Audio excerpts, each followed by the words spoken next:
Couldn't get better. We got a threesome going on today with Alan in the middle. That's where he prefers to be. So we got Matt Stevens, Alan Roberts. What's up, y'all? I'm the cream-filled center. So actually, since I can't tan anymore, I'm the whitest guy here. And I wanted to say this is a very special day, one that all three of us have been celebrating, that a federal judge overturned the airline mask mandate. Yeah, that means Alan can fly. And he could come, we could do events all across the country. Alan's like, dude, I don't feel like driving to fucking Arizona. Hell no.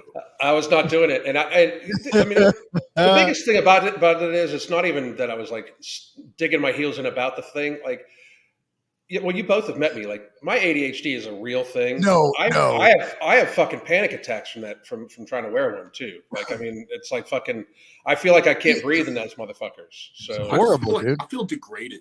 Like when I that it is. I mean, and there is the fact that it is just completely degrading and nonsense. Ball gag, you're like, complete nonsense. I'm like, dude, nah. But it took Florida. Florida's taking to Tennessee. We need to do more shit in Tennessee. Like, nobody does that. We just kind of sit back and shoot things. Like, we like, see, here's the difference in Tennessee stays like freedom for Tennessee, but we don't give a fuck about anybody else. See, Texas and Florida, they're trying to help the nation. Tennessee, we're just sitting back watching everybody else implode. Dude, I'm especially surprised at how many, like, how big the liberal crowd is in Alabama. I mean, of course, it's like a conservative state, but you'd be surprised like how many liberals we have here. Well, I mean, you should just go out there and offend every single one of them. Yes, should be, and you do that by being muscular and masculine. That fucking pisses them off. Trigger a lot of people. You trigger me. I'm triggered right now. I mean, Jesus. I mean, it is triggering for these people to see muscular men. Like, Kurt Hulkzilla, dude's like 6'1", 872 pounds of pure muscle. Dude, I remember the first time I met him in person. We met each other at a trade show, but I don't remember it. And this dude, so it wasn't, so Starbucks put it on, right? It was a free, it wasn't a Trump rally, but we usually get freedom people. There's going to be Trump flags and stuff, right? It's just kind of went hand in hand with the last 4 years. And so I see this, and it's a very diverse crowd, like very diverse. Franklin's a very diverse area, and the conservatives here are very diverse. But you just see this really large 300-pound black guy. I'm like, holy shit. So he triggers everybody. Because he will say exactly what he wants to say. Because what are you going to do about it? Yeah, who's going to say anything to him? It's pretty much at the end of the topic. You know what I mean? Like, it really is. So you know how there's like the top of the food chain, like the shark, and he's like the great white. Like there might be some killer, a dolphin who could fucking hit him in his gill or whatever the fuck sharks have once or twice. But like at the end of the day, like there's one dolphin. Every other fish in that sea is going to get eaten. Yeah. He's just that big. Speaking of being big, a lot of fat people out there. Yeah, that was my segue. That was my segue for the topic. Segue into fatness. So I'm really fascinated because we touched on this, Matt, in our last conversation, and our conversation was about essentially, which is worse, being muscular or fat. If let's say you take 300-pound people. Yeah. Like, which is worse, if you're muscular or fat? And I mean, you could probably guess the conclusion we came to if you didn't watch it, but we went into kind of fasting, and it kind of, because we have ADHD, so it went there. And, the thing about fasting I always enjoyed, beyond any, and we get into your thoughts on the autophagy and the fat loss benefits and all that. One thing that I want to fast for in the future, that I always loved fasting for, is it gave me this mental clarity that I have never experienced in my life, where even if I'm hungry, I kind of, once I get past that hunger, like let's say if I'm fasting since 8 p.m. the night before, around like 10 a.m., 11 a.m., I reach this level of mental acuity, not physical performance. I probably couldn't, I tried boxing during it, and it wasn't very good. I was pretty bad as is, but fasting made it worse. But I reached this level of mental acuity where it's almost like you're working at 3 times the pace. I don't know if you guys have experienced that. No, I definitely have. I never really fasted for like the fat loss benefits. I mostly did it just for like the mental fortitude of it, because you got to think. I mean, if you're going to fast for, the longest I ever went fasting, I think was 48 hours. I did a full 2 days of it, just to see if I could do it. And of course, I worked my way up to that point, but I did it for like I said, to build the mental fortitude. Because I think that's one thing that people don't talk enough about is fasting, just to see if you can do it and push yourself outside your comfort zone. Would you kind of liken that to a cold water immersion? Because I've been trying to do that every day, once a day, and it sucks every time, but you're going through something uncomfortable, which not only elicits a dopamine reaction, which is what you get from masturbating, or, why did I choose masturbating first, or playing video games, texting on your phone? Because there's a lot of porn addicts out there. Yeah, I've seen your post on porn addicts, and I think that's whole nother video. But so would you liken fasting to the mental benefits of as far as to anything uncomfortable? Do you find it uncomfortable? Some people find it more comfortable. Do you adapt to it? Like, what's your experience with fasting personally? No, absolutely. I mean, like, if you're going from eating every day, like multiple meals per day, you can't just jump into fasting for 48 hours. That's something I think that you have to, I mean, you can, but it's gonna suck. So I slowly built my way up to the 48 hours. And I would say yes, because you are stepping outside of your comfort zone. And so it's definitely not something that's easy to do. It's difficult. And so I would say so. I don't know if the whole, dopamine reset or whatever, I don't know if I really noticed that much about when I did that, but I could see how that would be the case. I would wonder if there's any. I would wonder if there's anything.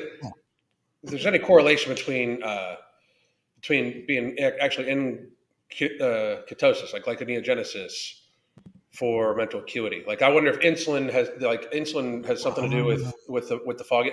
And that's just something that I literally just thought of while you were talking about it. But I've noticed, like, I get mentally foggy when I eat carbs, like especially a lot of carbs. Well, I mean, when you're fasting, your body goes to ketones for energy. Right, and I'm thinking that might be. I think that might have something to do with it. Like, I don't eat breakfast barely at all. Like, I normally go anywhere from 16 to 20 hours a day fasting. I just consider it how I eat. Other people are like, oh my God, you're going to lose all your gains. Like, that's kind of fucking half the reason I want to lose some of my fucking fatness.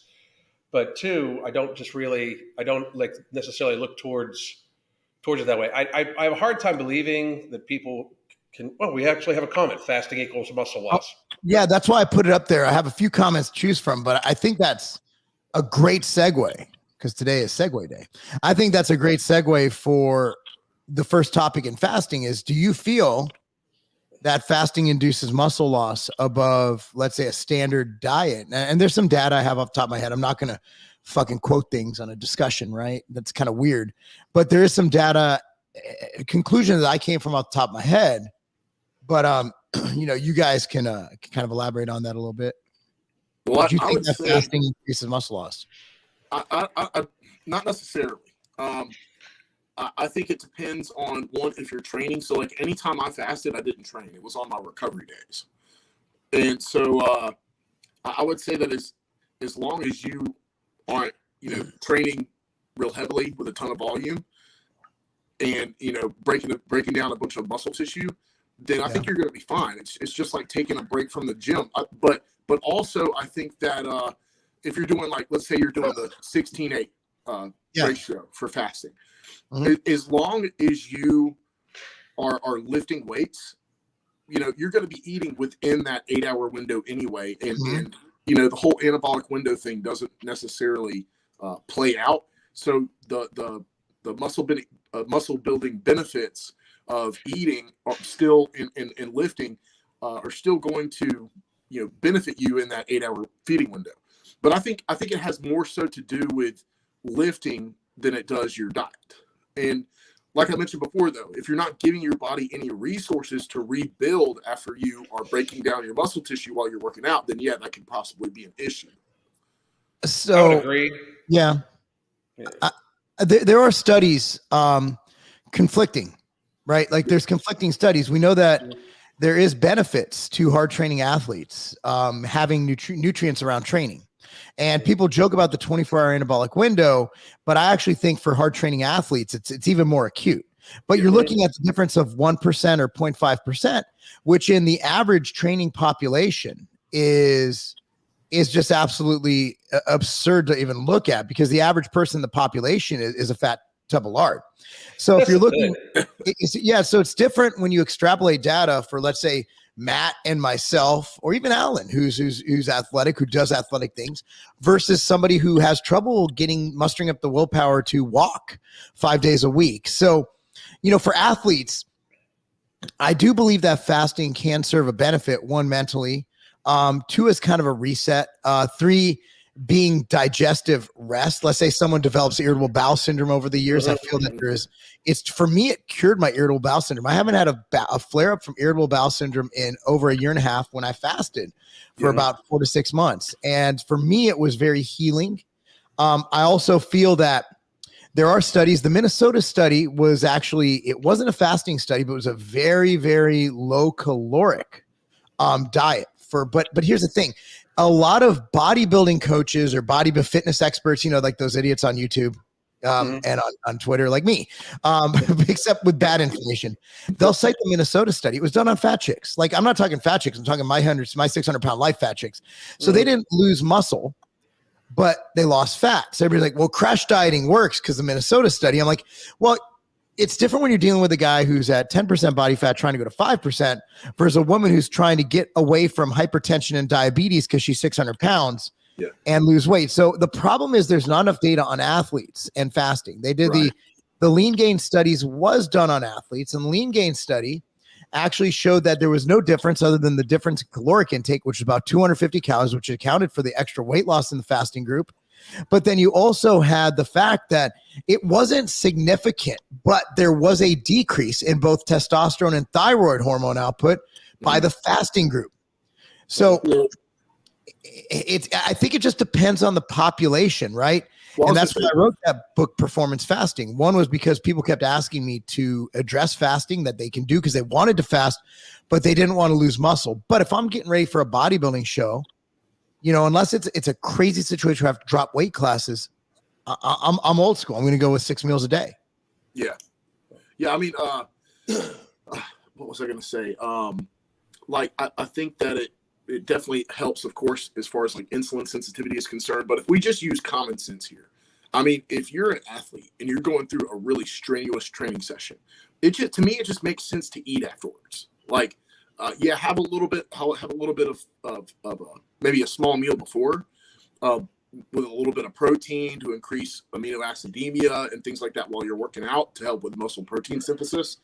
But to me, it just if we just think about it here, it would make sense to eat after you work out. I mean, regardless of the studies, I would want to. I'm hungry as hell too. Like, you depleted all that glycogen. Yeah. You're tapping into ketones. But I'm also not a ketosis guy, and that's where I kind of go into Ben Bickman. I've watched his stuff, and Lane Norton has completely destroyed this guy on so many occasions. Yeah. And I'm not even a fan of Lane, but he has destroyed him. Oh, Lane and Lane, some of what Lane says, I've never totally disagreed with Lane. And remember, I worked with Lane for 7 years. Like, Lane worked with me at Scivation. Yeah. So Lane's a good, close friend of mine. I've never completely disagreed with Lane, but I have taken exception to some of where he draws his conclusion. But Lane always at least has some data. If someone has data to back it up, it's like, okay, great. The problem with a lot of these guys like Bickman is they go on a lot of correlative studies and they nitpick a lot of studies and so these are the guys. I was watching the dude who did the guy with the fucking bulletproof coffee, whatever his name is. He has a book. David Sinclair. Yeah. He's on Rogan and he's talking to Rogan. He's like, well, I fast and then I train and then I have to eat. He's like, well, you almost have it, right? I'm like, why do you even fucking eat at this point? Like, these guys are talking like fasting is going to cure the world because they're only looking at one side of it, because they're looking at autophagy. You want to know how to increase autophagy? Exercise. Caloric restriction. Most of the fasting studies were not even done on fasting individuals. They're done on people on VLC, very low calorie diets. Yes. Right. That's what Lane said. I remember watching one of his videos a while back where he said they compared studies where they had just a basic caloric restriction versus a fasting group, and they compared them, and there was no difference between them when it came to autophagy. And so I'll tell people this, and a lot of people are just, there's a lot of fasting zealots out there that are like, that will just fight you over that. Bro, you gotta fast. But that's what the studies revealed, is that there's no difference between the two. No. The biggest difference, I think, that what people miss is that almost every dude I know wants to think that they're some sort of fucking athlete. When in fact, like some guys even in our comments being like, I don't like when you call me a fat tub of lard. I'm sure you're you like that a lot less than your fucking heart likes you being a fat tub of lard, actually. So Alan has a way with bedside manner.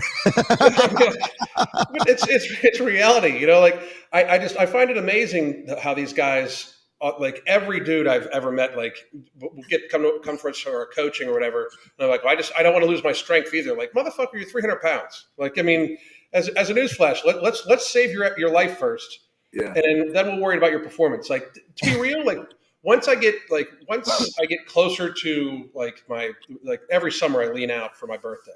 Once I get closer to there, my performance, unless I start increasing my calories and I increase my feed window, my performance will dip down. Like my actual performance working out. Because when there's for both you two, I can imagine fasting is much harder, and what might mean you lose some muscle mass, because Mark, like you can watch the fucking his heartbeat in his calf veins and shit like that. You know what I mean? Like, so you don't have a lot to go from. Your body is not going to go into glyconeogenesis as quickly as other people, because you guys don't have much fat to fucking pull from. You know what I mean? But right now I'm rocking about 13%, 14% body fat, probably about 13. My body's got plenty of body fat to go to. It's not a fucking issue. It is going to naturally, adaptively select going to fat instead of going to my muscle tissue. When you're as lean as you two are, your body's like, fuck it, we need some fucking energy quickly, and it's going to go towards tissue. You know what I mean? Hypoglycemia. I don't know if you get that, Matt, but if I try to fast when I'm lean, right now I'm pretty lean because I just came off. I'm pretty much still in my prep body fat. When I fast at this level of body fat, I will get hypoglycemic. It doesn't matter what I do. It doesn't matter what. I have to throw MCTs in there to even not die. Yep. Like, I feel it's the worst hypoglycemia. If you've never had it, it is scary, because you're like, why do I feel like I'm going to die? And it's literally just insulin. I had it the other day. Blood sugar. Oh, you did? Like, it was, so I try to time out my workout, like with my pre-workout meal, to where I'm not going to be starving when I'm working out, but I kind of mistimed it the other day. And when I got in the car to go home, I immediately started to feel that I was going hypo. And you definitely, when you feel that, have that feeling, you definitely just want to go eat something immediately. Oh, it is. It's so, and you have to, I don't care what your diet is. You get you get that. So just to get over, I didn't define it when I said it. MCT is medium chain triglycerides. It is a saturated fat derived mainly from coconut oil or other, they come from basically vegan sources. So like coconut, right? It's think about it as a plant-based saturated fat. So MCT is the part of coconut oil that has most of the health benefits. Aren't there medium chain triglycerides in heavy cream too? I believe, I'm not sure. I know they have the whatever the for some reason I have mono and diglycerides. I'm not sure if that is even close to that. I don't think there is. Not sure. Okay. I'm not sure. I don't eat heavy cream enough to look. Maybe I should. I eat whipped cream. Yeah. Holy shit, this dude, his dad is 108. That's what's up. He is living on a prayer. No kidding. I guarantee you he's not fat. I guarantee you he's not fat. I guarantee it. And if he is, he got fat when he was 107. So how would do you guys ever prescribe fasting to people? Alan, have you ever prescribed fasting as a coach? I don't necessarily prescribe the fasting. I do have them push their meal back. I think for most people though, like trying to lose a substantial amount of weight, it depends. Like I find to a great degree that a lot of people that are obese because it starts with dehydration.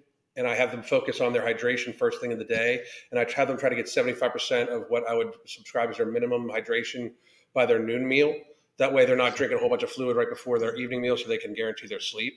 So for a lot of these people that come to me, it's like they're 300 pounds. If we try to get them at least to have 150 ounces, so 75% of that, sorry to Rain Man this shit, but 75% of that's like 105 ounces by midday. So it's like 20 to 30 ounces when you first wake up, and then 12 ounces of coffee or something like that. And then if you're hungry, maybe something small, but don't do anything that's going to stop you from getting that fluid in until your noon meal. So they kind of end up very, very low caloric, very, very, very low caloric for their first meal to begin with, just because they're focusing so much on hydration. But I don't necessarily have them automatically fast. Like you don't want to upset their apple cart too much at the very beginning, especially. A lot of them end up choosing to fast though. Once they've lost like 50 pounds, they already realize that they don't even really even miss breakfast. So then they end up going to just noon and through. But for a lot of people, that's like fasting got this weird thing. Like right when I got into YouTube, dude, there was like so many people that were like, I'm an expert on fasting. Like it's skipping fucking breakfast, motherfuckers. It's so I blame the Hodge twins. They even created a fucking channel for it, the Fasting Twins. I remember it was such a grift because they're like, man, we go roll with this fasting thing. They didn't eat.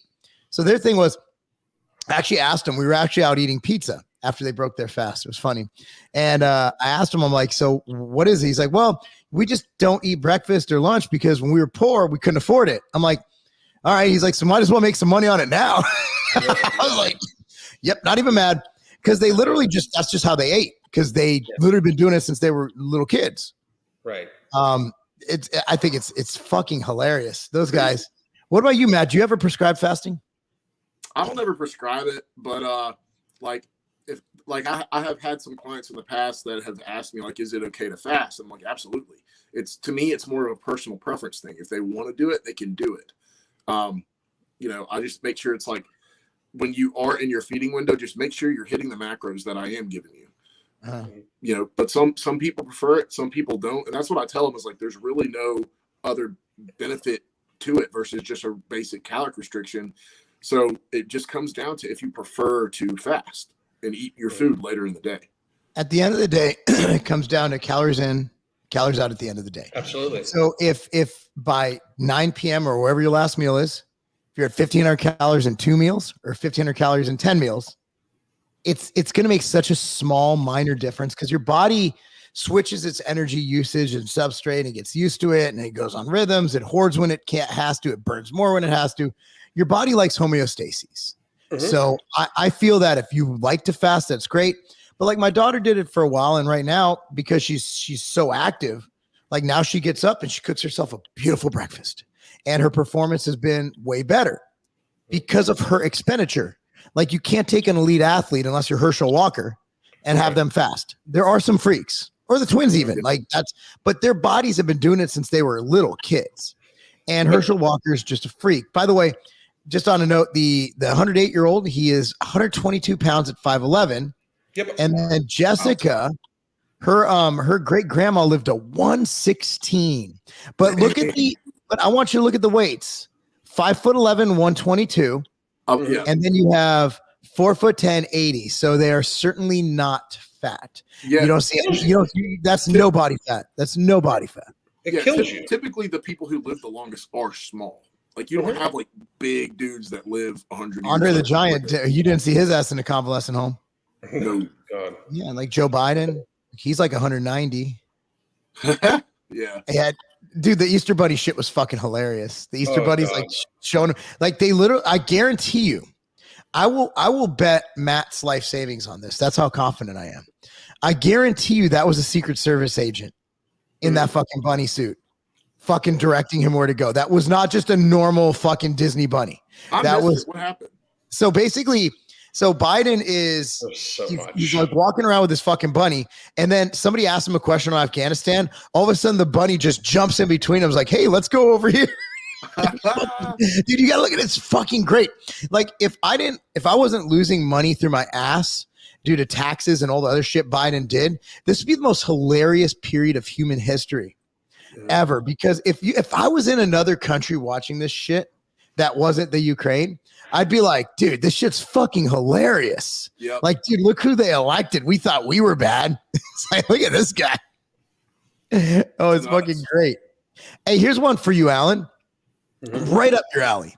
Why is belly fat so hard to lose? There's lots of possibilities. One, you're not in a deficit. That's the biggest thing. Two, people gain and lose fat differently. Like before like my midsection clears out, my shoulders, I'll be fully striated in my shoulders and my upper chest, my neck will look like I'm fucking about to have a fucking seizure because like all the veins, but I still have plenty of body fat to lose. I will say this: if you're eating a lot of ultra processed carbohydrates, you might not even lose your visceral fat. If your nutrition, even at a decent caloric deficit, your homeostasis you might have a hard time even losing visceral fat just from that. It's the biggest killer. Now, if you're talking belly fat, like right around like subcutaneous belly fat, that might just be like the last bit to go on you. For me, that's the last bit to go. That and a little bit of my love handles is the last bit to go. But I almost have to qualify this that we'd have to touch it. Yeah, you really would have to touch it to see if it's hard or if it's soft. Oh God, that sounded so wrong. We'd have to touch it till it gets hard. No, but you have visceral fat survival mechanism. Yeah. Mm-hmm.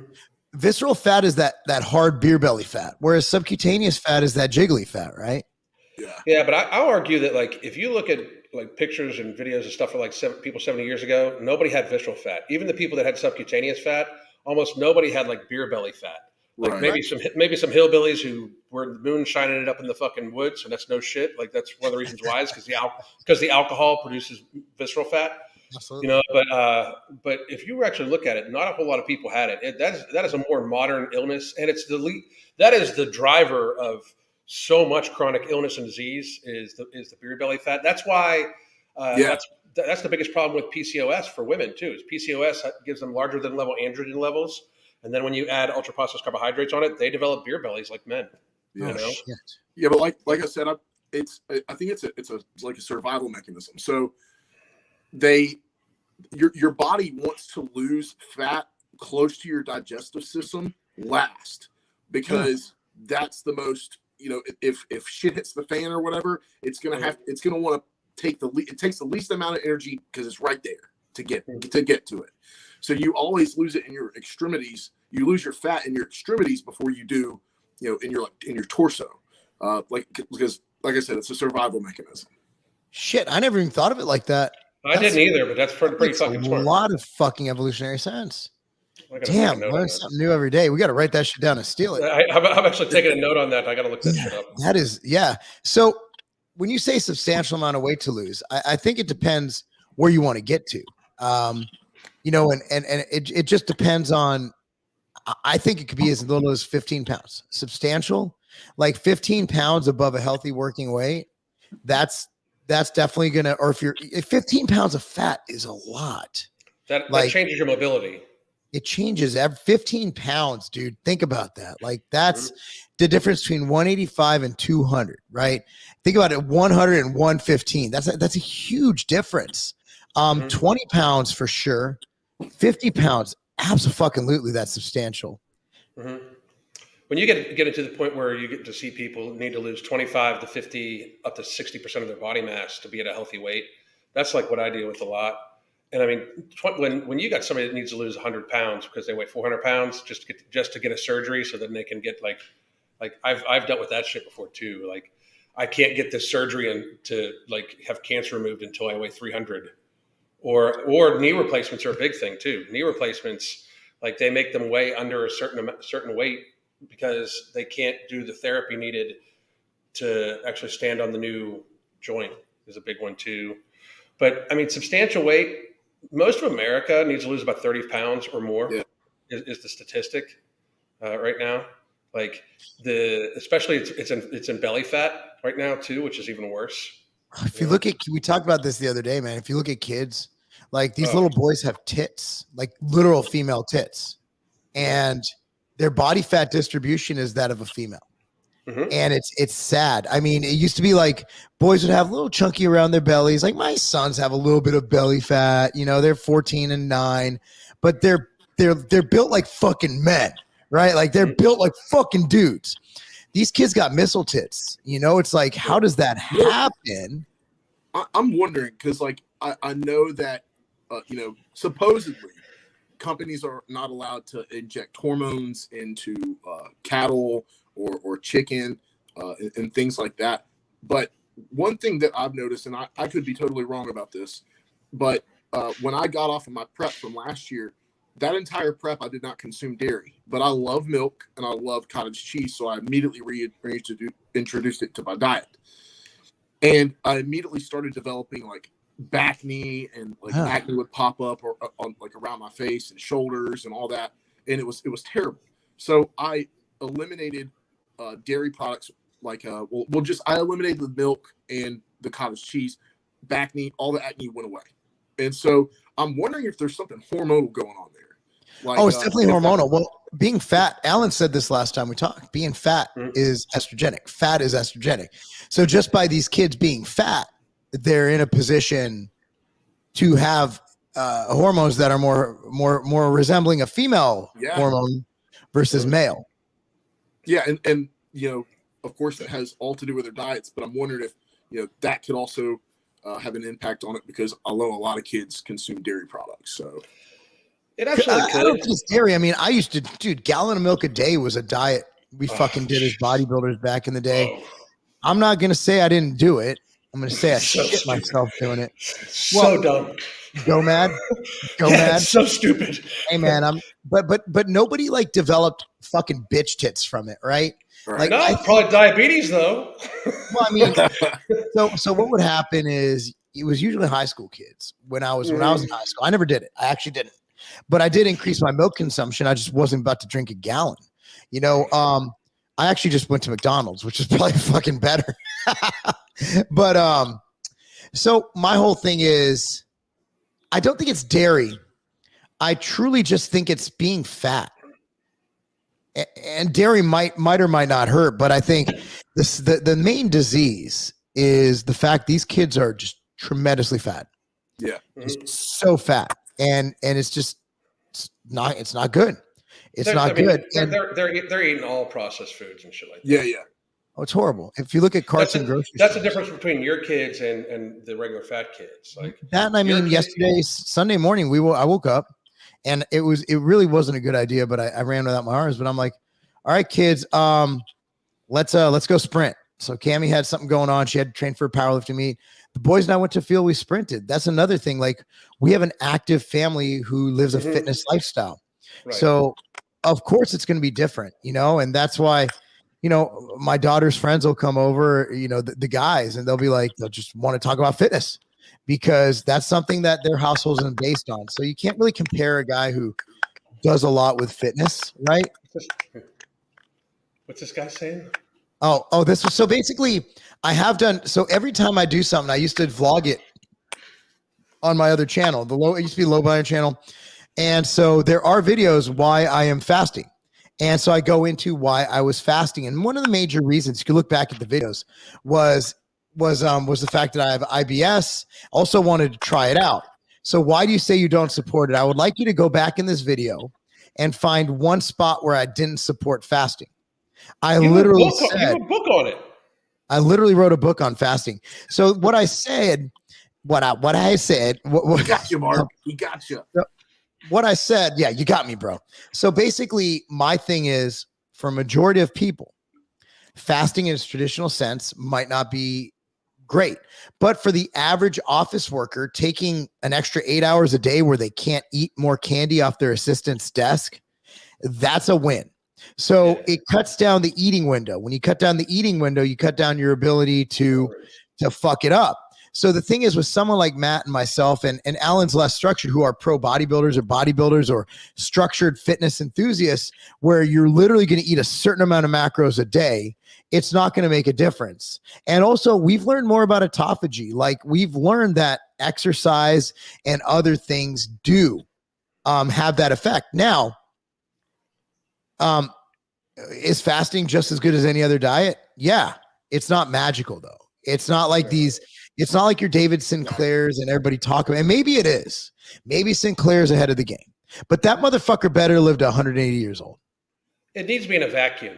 Like I said that for a while, they were saying fasting increased growth hormone for a long time. And the study looked pretty good until you realized it's just done in a complete vacuum. Like everything else needs to be perfect. So that means your sleep is perfect, your hydration is perfect, your meals are perfect, all of that. You just happen to be fasting, and then like whatever. Like that's it. Not only that, but I just got to say this, dude. Like, and if you're going back 3 years in somebody's content to try to fucking get a gotcha, get a fucking life. Dude, holy fuck, dude! Like, I mean, like, what the fuck? Yeah. Get a girlfriend. Go outside and touch some fucking grass. Hey, do you ever look through your like? I look through the comments just where they come in as one big comment, where it's like every comment, and you'll see them comment on a video from like 6 years ago, and they're like, "I don't agree with you." I'm like, "I don't agree with me either." Yeah, fuck. I mean. Fucking 6 years. I used to wear a shirt that said on the back of it, if I don't think about my insurance, it's not heavy enough. I don't agree with that shirt anymore. Like, oh my God. You know, and then 2020 happened. So this dude, Thomas Pickles, he's 100 pounds overweight. What is the best approach to extreme weight loss? We don't need extreme weight loss. I would say basic caloric deficit. Make sure you're eating enough protein and let it happen as it happens. But how does he know? So he got fat like that, right? Here's my question for you. How does he know what a caloric deficit is? He's obviously not good at food. So would you recommend him to set calories? Because he's obviously failed at it in the past. Or would you recommend just more basic food choices? And I mean, what would be, because I mean, my fear with really fat people is they really suck at measuring stuff. Okay. You're 100 pounds overweight. You're eating processed carbohydrates and shit. Yeah. Stick to the vegetable aisle and not chicken and oats. Yeah. I would say, whole foods, and allow yourself to have a treat maybe once a day. You get an outright bar 4 times a day.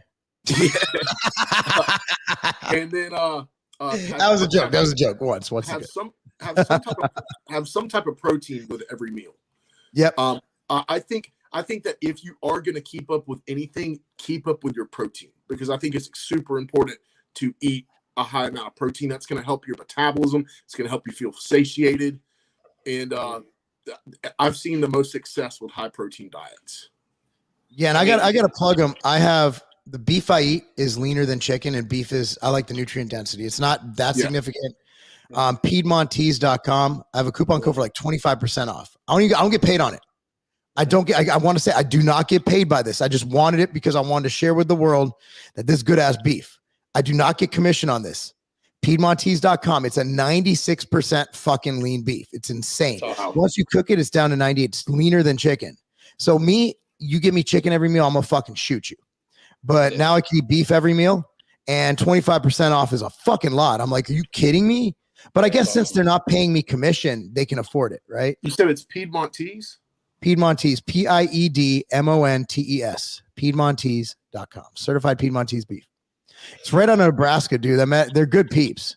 They make beef jerky and shit, but I just get the ground beef and I cook the shit out of it. I put a little bit of everything bagel seasoning on it because I'm Jewish. Oh, good. Dude, my daughter got me on that everything bagel seasoning. I put that shit on fucking everything. That shit is so good. We have the everything seasoning bagel, but we have a kind that has jalapeno in it too. There's one with Asiago cheese, just a little bit for the flavor, no calories. It's fucking stupid good.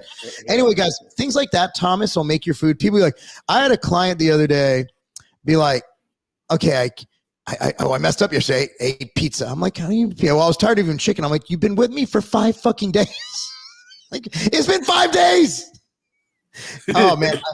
I have no empathy for people though, because I've never cheated on a diet. I've never had a craving. When I have a goal, so for me, my problem is empathy. And I know Alan's better in empathy. I know you're better in empathy. Me, I'm one of those, I'm an asshole where like when I was in high school, I trained for 6 hours a day for football because I wanted to go D1. But I'm one of those assholes who once he sets his mind, I'll do anything. I will literally go outside and eat my dog's shit to get a goal, right? Like most people just aren't built like that. I'm not saying I'm better. It's actually a fucking fault of mine.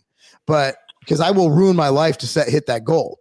But this motherfucker, I was like, dude, it's been 5 days. If only he had the everything bagel seasoning, it would have been fine. Dude, I gotta say, our people watching our stuff are much better looking than they used to be. Yeah. Jarella is extremely attractive. Well, Jarella, it also could be because you're salt. Matt's like, I'll get that question. Matt's like, excuse me, they're married. What are you doing? You know, that got it. That was awesome. Typically that was the live version of sliding into the DMs. No shit, right there. That was awesome. I can't. Oh, okay. Go ahead, Matt. You got the floor. Yeah, apparently she's cute. So anyway, you don't see the picture? Does he see the picture? It's really small. Oh, it's big on my screen. That was not a pun. But yeah, as you diet down, as you get leaner, you tend to crave salty foods more. So your salt intake just naturally increases. And so when you eat more salt, you get thirstier, you have to drink more fluids. And so it's because of that you more likely than cortisol. I mean, cortisol definitely does play a part in it, but I think it has more to do with you've probably increased your salt intake, and then have also increased your fluid intake as well, and that does hold on to water. So, and this is what frustrates a lot of people is, they'll be dieting for so long and they'll get lean, but it'll seem for a while that they're not making progress when really they are. And it's not, sometimes it's tough. It's difficult to tell between fat and water weight. Most certainly. So it could be just because you've started to consume more salt. Mm-hmm. And of course, if you're stressed out and whatnot, could also be cortisol as well. So it could be both of them. I wouldn't even gone there. I would have guessed stress, but no, that was perfect. That was phenomenal. That's another thing I'm stealing from Matt today. So we had, I'm like, he's shit. It's just, I'm just going to shut up. Just, you can talk to all the hot chicks on here. I'm pretty sure I learned that from Mike Israel. Oh, there you go. I think that's and my Jewish brethren. Yep. Jewish people are smart. So Jessica, her abdominal area leaned out after she cut out processed carbs. I think it causes inflammation too in the gut. Absolutely. Gluten is not digestible. It's two indigestible amino acids. And some people can deal with it just fine. Like me, I could have 2 pieces of bread a day once I get up to like traveling and I'm eating like 4 Turk Sams a day to fit my macros. Turkey sandwiches, by the way, Turk Sams. Turk Sam. Then it can become an issue for me. So yeah, absolutely. You switch to non-processed food and you'll be in a better spot. I mean, to me, like that's one of the reasons me and you have even talked about that before. When people they go on, they're vegan and they have to replace for some reason like vegan sausage and vegan tuna and shit like that. It's all gluten. It's all. Oh, I know. I had the vegans pissed off at me earlier on the day too because some fucking Twitter no more thing death with PETA. It was like PETA. Oh, the PETA one. Yeah. I think I retweeted you on that. Yeah, I didn't want any of that smoke. Animals don't want to be eaten. Animals don't want to be eaten. I'm like, then they shouldn't taste delicious. If you taste delicious, I mean, what the fuck? If you don't. But I had a vegan pissed at me today. I like. Did you guys follow Nature is Metal on Instagram? I love that page. It's like literally. It is nature not giving a fuck. Everybody follows it. Like, you could see like your friends who like this picture. Yeah. It's like Chris Gethin, Mike Rashid. It's like, oh, my boys, right? I'm like, okay, so I'm not the only one who likes seeing animals completely devour each other. Like there's like shit with like, their guts are hanging out and they're just like walking around like it's normal. Because basically the whole point is nature, they survive and they know they're just a part of the food cycle, the life cycle, circle of life, whatever you want to call it. And now we're off to veganism, but yeah, I mean, at the end of the day, man, we're the top of the food chain and our teeth are formed the way they are because we're omnivorous and our stomach chamber more closely resembles a canine than it does an orangutan. So it's like, well, gorillas, they're swollen. They eat all. It's like, yeah, they also eat for 79% of the day. Like they don't fast. No, they do not fast. No. And have you seen, like, if they have the opportunity, they will go carnivorous. Mm-hmm. there's videos of apes just fucking eating the shit out of bunnies and shit. Mm-hmm. Telling you, man. So I went from 270 to 196, but can't lose my stomach. You're not lean enough. 196 is heavy. Yeah. Unless you're like 6'4", 196 is pretty big. Or you're like Matt or myself and you're fucking muscular. 196. Thanks, when Mark. I was put in perspective, when I was competing, what was that? Oh no, Thanks, Mark. I mean, you're like, well, you're in the one. You're 190, right? I'm about 185, 190. I'm just joking. I'm small now, and I'm happy about it. Smaller. You're not small. You're still accused of being on steroids as much as anybody. All the time. So basically, 190. When I was competing as a middleweight, 196, my abs were blurry as fuck. To get abs, I had to get down to 180, and I'm 5'7". And even at that time, like, I'm genetically blessed. I have really good abs genetically. So I don't think you're lean enough. Of course you can't lose your stomach. You got to diet better. Yeah. And they're so, I mean, like, I'd be able to give you some better advice if I had a little bit more context, because it's possible that you should maybe reverse at this point. I don't know how low calories you're consuming and all that. So, but yeah, it's definitely because you're just not lean enough. Hey guys, Mark, I did notice I have a meeting coming up here in about 10 minutes with a client that I've checked out. So whenever you got to bust out. Yeah, that's cool. Right now or in 10 minutes? I'm going to pop out now to get ready for it. So all right, man. Hey, we'll see you next. Matt and I will take over. All right, guys. Alan. Sorry about that. I totally forgot about the meeting. So no, it's all good. Soon, guys. All good, man. All right, Alan. Bye. Take it easy. So here's one. We'll just, if you have time, Matt, we could blow through these questions. Let's do it, man. Some of them. So if a woman has a bigger belly, to lose it, do you focus on diet or exercise? I'm going to go with both. I mean, yeah. If you had to pick one or the other, I mean, because that's the thing, that they both work together. Like, and everyone should be doing cardio daily just for overall health. Yeah. So but I would actually say take those two and add weight training. Yeah. Weight training is even huge. The third. If you do all three of those, you're going to get phenomenal results. So bigger belly is just, she's fat. Okay. She's fat. Let's just use the fucking word. And so what we found through recent data, Alan Aragon did a great post on this on his Instagram a couple months back. So basically, to lose weight, diet is significantly more important than cardio. To keep weight off, cardio is just as, if not more important, or activity as diet.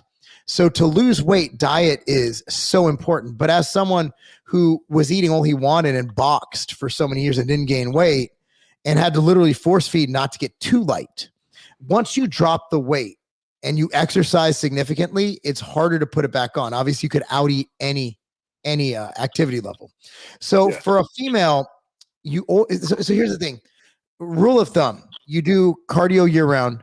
I say every day, because that way if you miss it, you still get 4 to 5 days a week. 30 minutes, go for a walk, park further away from the grocery store, the furthest parking spot. Just do that. Weight train 3 to 4 days a week. If you can do more, that's great. And then set your diet to what you need to either lose or gain weight as needed. But they all play a role. So it's one of those, like, when people go, what's better for my pec development? Bench press or flies? I'm like, why do we have to choose? Yeah. Do both. Yeah, do both. Yeah. I just posted some videos this past week about how to find how many calories you need to consume to lose weight. And then how to find out what your macros should be in order to make sure you're losing fat and not muscle. So if you want to go check that out, that's on your Instagram, right? Right. Okay. I was watching that today. Let's see what else we have. Oh, wow. There's a lot of shit. Let me scroll all the way down. See if there's anything we haven't touched on. It's just people having conversation. Hey guys, Hey guys, I've been eating nothing but red meat and fruit and feel fantastic. I've lost 30 pounds and almost to my goal. Would you just add anything else to this to make it more optimal? I mean, I think that vegetables probably. He's getting a lot of good shit in here, though. Fruit has so many antioxidants, and I'd add in something like, if you don't want to eat more vegetables and stuff, a lot of people have trouble digesting them. I'd go with like an ambrosia nectar or something, just an overall like health formula that covers like the extract of what you want to get out of a greens product or greens. Nectar has that in concentrated forms. But honestly, if you look at even where kind of the carnivore is, if you think the carnivore diet, they're kind of evolving where now they're saying you can eat fruit as well, which makes zero fucking sense. It's like, we need more people to buy our books. You can eat fruit. Yeah. Oh my God. And they're the ones who were saying, no, you don't need supplements. Oh, you don't even need to buy a book. You could just, all of a sudden it's like, we need money to fund this study and we need so pay to our organization. And here's our books. They're only $30 for a paperback. It's so funny to me. Like, I love it. I love the grift. I love grifting on all levels. I'm a fan. Fasting is so simple. You don't eat. But people carnivore. You eat beef. You eat beef.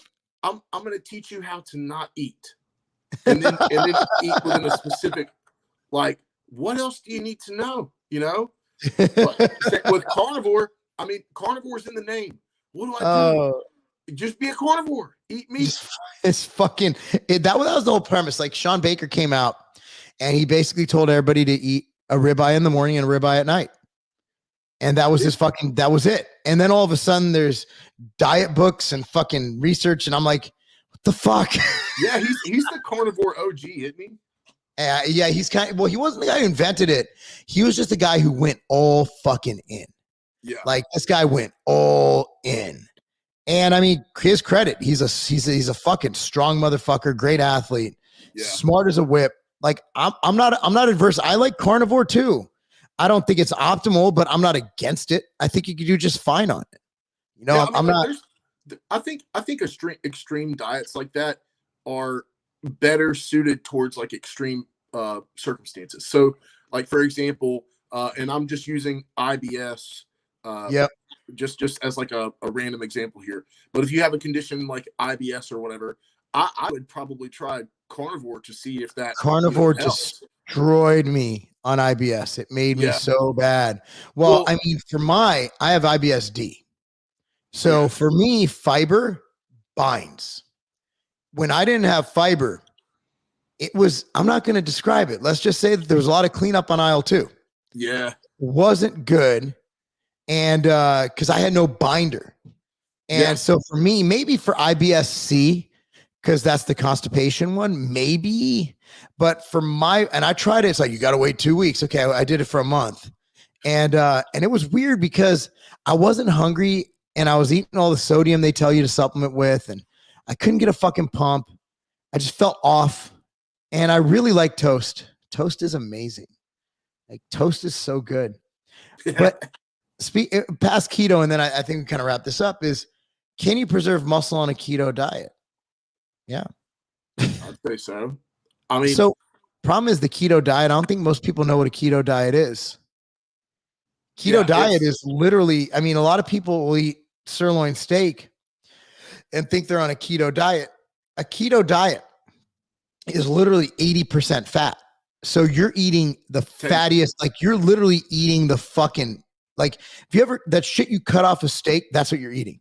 Like that's your diet. And that's why at the beginning, you know, in the Atkins, I think pork rind sales when it first came. So it came out in 1974, I believe, for epileptics. It was based on epileptics that Atkins did the diet revolution. Then somehow resurfaced again around 98, 99. And I think pork rind sales, and someone can correct me if I'm wrong, fact check me, they went up like thousands of percentage points. Like they literally bought the stores out of pork rinds because in order to get to that 80-20 ratio, you're not doing it with chicken breast. Or if you are doing it, you're literally, in fact, Bruce Neller, he did it was called the Fat Fast on TMAG. And he literally had people drinking like almost a bottle of flaxseed oil a day to get their fat. Yeah. No, yeah, so just eating chicken breast isn't keto because when you have too much protein, then you just convert that to carbs via gluconeogenesis. Yep. Yeah, when I did it, because keto was the first diet that I ever tried. Like actual, you know, I need to lose fat at this point, and this is the simplest thing that I can do, and it's seems to be getting people's results, so I ran with it. Mm-hmm. Eventually, I got into flexible dieting, but as for this part, I would eat things like avocados, but it wouldn't be it'd probably be like half an avocado because there are some carbs in there. But I'd keep my carbs very low. Even when I went to Chipotle and got like steak and the fajitas, I'd pick out the onions because apparently the onions aren't keto friendly. Oh my But God. I would take shots of olive oil. Like, I didn't know any better, but I just knew that, hey, you got to keep eating fat to burn fat. So, but yeah, like a lot of people don't realize also that you can overconsume fat. Fat is the most caloric dense food you can consume. And it's what makes all food taste good. Like the fattiest foods are the best tasting foods. That's why ribeyes are like the best steaks. I fuck ribeyes. I'm a sirloin guy. That's why pizza. That's why pizza tastes good. That's why gelato tastes good. Pizza is so good. There's actually an argument here about cardio. So Lane Norton says it doesn't matter if you're fasted or not during cardio. And then somebody else is like, Jay Cutler says he noticed the difference in fasted cardio. I love Lane, but Jay is a legit living legend. You know what? Yeah, but that's Jay. Yeah, Jay. Well, how do I put this? Bodybuilders at that level, they have to time their nutrients due to some of the supplements that they take. Mm-hmm. That in order to reach a kind of a more fat burning safe zone, they have to time their cardio around a time when they don't have certain substances in their body. I'm not saying, I don't know if Jay did them or not, but there's a lot of reason for that. You know, at the end of the day, you're not Jay Cutler. You're not competing for Mr. Olympia. And like Matt's getting ready for a show to get his pro card. And it doesn't matter when he does his cardio either. For me, I like doing AM fasted cardio because fuck cardio. I want to get it out of the way. And you wake up and it's fasted. But let's say you're doing sprints. Like yesterday I did sprints. There's no way I would be able to do that on a fasted stomach because your glycogen stores would be completely empty. Yeah. And you'd bonk. You would literally bonk. I'd go hypo. Yeah. So it just depends on the time and place. Now, Jay Cutler walking on a treadmill at 300 pounds in the off, getting ready for a show is different than you at maybe 180 pounds, waking up in the morning. So there's a difference, but a lot of bodybuilders like AM cardio and they say do it in the AM. And it's because sometimes shit just works. And there's no data, and Lane is completely data driven, and he looks great, and he's trained a lot of athletes, but there's different experiential things, right, that different trainers go by. And Lane is evidence-based, but he's also competed as a natural, whereas I'm not going to make any assumptions, but I'm assuming Jay wasn't natural when he was competing, and there are some differences. And Jay's at a level I've never even been at. Jay's at a level where he's timing everything. Like he's the best in the world. Yeah. I was literally, I was the best that night, but I wasn't the best in the world. That was a feeder show to become a pro. Jay literally took that feeder show and beat every other pro in the world for 4 fucking years. So yeah, AM cardio, even if it is more beneficial, Thomas, I'm just guessing that you're not going to be competing for a Mr. Olympia. So I would just say get your cardio done when you can. You're looking at like a half of a percentage, possibly better, if that. Which matters if you're competing for Mr. Olympia. Yeah, over time, for sure. Well, I mean, you look at like you look at Bonac versus Curry, right, at the Arnold. Yeah. Obviously, we were biased as fuck for Brandon, but what separated those two could have literally been morning cardio, It's that fucking close when you're at that level. So I just don't think that anybody who's even me competing in a pro show, right? As soon as my titties heal, I don't think any of us, including Matt and myself, Matt's a high level national level bodybuilder and I'm a pro bodybuilder. We don't even need to concern ourselves with that. Bottom line is, Thomas, just do your fucking cardio. Yeah. I don't care if you do it before bed, after waking up. I don't care if you do it fucking at 10 a.m., 11 a.m., 1 p.m. Doesn't matter. Just do your fucking cardio and don't die. Yeah. But on that note, Matt, thank you for joining us, man. I like this. This is fun. We had a great turnout. I love when people get involved in the questions because we start with a topic and then we just delve so deep into shit that we didn't even want to go into. And it's awesome. So where can they find you, dude? Yeah. So Instagram, Twitter, and TikTok are my top 3 platforms right now. My username is at Matt_S_Stevens. Stevens is with a PH. And also I have my website, realmattstevens.com. You can find all the information about my coaching and my training programs on there as well. See, I've been putting some TikToks up, man. I figured out the secret sauce. So for me, it's training form. So I did one with Cami of like weightless butt exercises, like with mini bands, because that's kind of our thing. Like we are mini band experts. Like I've literally taken like thousands of dollars in courses on fucking mini bands. It's absurd. The amount of shit I can do with a mini band, like I could save someone's life with that bitch. But no kidding. Oh, dude, yeah. So we did this cool, and it did well on Instagram Reels. And I want to integrate, since my daughter's gonna be working on a new facility in Franklin at the at Legacy at Carbon. I'm like, dude, we got to bring her out, and she's fucking good on camera, and she's in super shape. She's ridiculously strong. She's got her first powerlifting meet on May 7th. If you're free, that's gonna be fun. Yeah, it's in Murfreesboro. So you want to come hang out? It's gonna be fun. Yeah, we're just gonna do something simple before the show. Just a little bit of Anadrol. You know, a little Halo. No, I'm just playing. Her friends were over last night, and I was like, and they're like, dude, we were just joking. I was like, dude, you're like Cammy's strong as hell. I'm like, yeah, but she's on all these drugs. She's like, Dad, because they were boys, right? Yeah. And like, I'm not that dad who's gonna be standing there with I'm just cool with them. They're good kids. Like, it's fucking Brentwood. Everybody's well-mannered and well-behaved. The kids literally said, thank you, sir, and shook my hand on the way out. I'm like, you could date any of these kids. These kids are great. She's like, Dad. I'm like, oh, fuck, come on. I'm like, at this point, your daughter's going to date, right? Like, she's going to date. So now I'm just trying to play matchmaker with the kids that I think, because I'm at the school every day as a coach. I'm like, hey, what do you think about that dude over there? She's like, Dad, he has a girlfriend. I'm like, well, LL Cool J said, what's your man got to do with me? She's like, Dad, she doesn't even know what song I'm talking about. Like, LL Cool J? You don't know who LL Cool J is? Dude, but that's like the best endorsement you could have from your dad. Dude, seriously? Like, well, I mean, like your kids are going to date. And, I'm like, my wife and I were thinking, I don't care about fucking religion, all that shit. Fuck it. I don't care. I don't care what the kid looks like, as long as I want a kid who plays a sport. Okay. Yeah. I want an athlete, because athletes have a different mindset. Exactly. And they understand what it's like to work for something. Yeah. And I want her to have someone who's respectful, not just to her, but to us. And I'm not saying like fucking being on eggshells. I'm saying like, I want my daughter to date someone who knows that I'm going to respect the elders, basically. Right. Like that shows that's how it should be. So, I'm kind of sitting there like, well, this kid's really respectful, but I haven't really met one kid who hasn't been respectful in this whole process. Yeah. And if they are, I correct it really quick as a coach, but I think maybe one. And even then, like after that one instance, he was perfect. Yeah.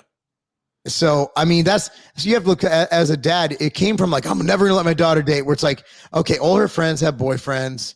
Okay. I just want her to date a good dude. Yeah. Who I don't have to beat up. No, exactly. Exactly. I mean, it is what it is. And, but that's kind of my I don't know where I went there, but yeah, that was, we were just chatting. I'm like, hey, these kids are really nice. I'm like, I wouldn't mind this. Cause I thought I'd be like one of those dads who's like, nah, man, there's no, like my daughter dating. Nah, I can't deal with it. Now I'm like, okay. I mean, cause they develop, cause when you're holding them in your arms and you're like, you're feeding them and you're like, there's no way this little thing that fits in my fucking forearm could ever date, right? Like, it's just a baby. And then you're doing a training video at Metroflex, Arizona with your daughter, and you see her doing that. And you're like, okay, she's a woman now. Like, we gotta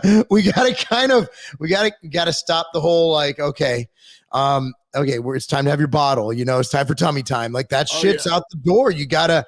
One day she'll get married, and it's like, oh my God, it's such a brain fuck. Because you're like, before you know it, man. Dude, she's 16. She's driving. Yeah. I mean, she went to a Predators game. So they won this contest for this market, this business thing called the EIC. And it's basically they started businesses, and her and her group and two other groups out of the entire district. And it's only like they only accept like 30 kids out of like 10,000, some crazy filtering process. So they actually won, and they got to sit in a luxury suite at the Nashville Predators game last night. That's what's up. And it was just, I'm like, so I'm dropping her off at fucking Bridgestone Arena with her friends, walking into the door that I've never gone in, the executive door. Yeah. And I'm like, dude, this is what it's like to live in Brentwood. Like, you just get fucking luxury seats. And they were serving, she was so excited. She's like, Dad, they were serving shrimp. Yeah. Like, for free? Well, you better have eaten a lot of shrimp. I would have eaten all that fucking shrimp. I would have broke a prep for that shrimp. I'm like, it's free? Dude, you get all the best shit in the luxury boxes. All of it. So we have luxury boxes for University of Cincinnati because that's where Chad went. Yeah. And I went with him, I think once or twice. And I'm like, dude, you go here every game. I'm like, how the fuck aren't you obese? Yes. Like, they got little like finger cakes. Yeah. Oh man. I mean, dude, it's nuts. It's just like, it's another level of just making it. Dude, that's how it was at Bryant-Denny Stadium in Alabama. Like, I dated a girl whose parents had a skybox. Yep, that's Chad. Denny one year, and I went to every single game and sat in the skybox every single game that year. And you didn't even like the girl. It was the best. You kept her around just for the skybox. Dude. Well, after we broke up, like, I'd be sitting in like the regular stands and look up there and just be like, damn. Gosh, should have kept her for the skybox, man. Did she break up with you? Because I wouldn't have broken up with her. I would have kept her for the skybox. I don't care what the relationship's like. Absolutely. I would have. Perspective, man. All right, so let's do this soon, man. I like this much better than this. Is just casual. Like, podcasting's weird. It's like so formal. Yeah. Like, let's just fucking talk shit. Like, last minute, I'm like, hey man, you want to talk about fasting? What are you doing at 3? I'm okay. That's cool, man. Well, I appreciate it, brother. No, absolutely. I appreciate you having me on, man. We'll do it again soon. All right, man. Talk to you soon. All right. Talk to you later. Yes, sir. I'm not good at ending this.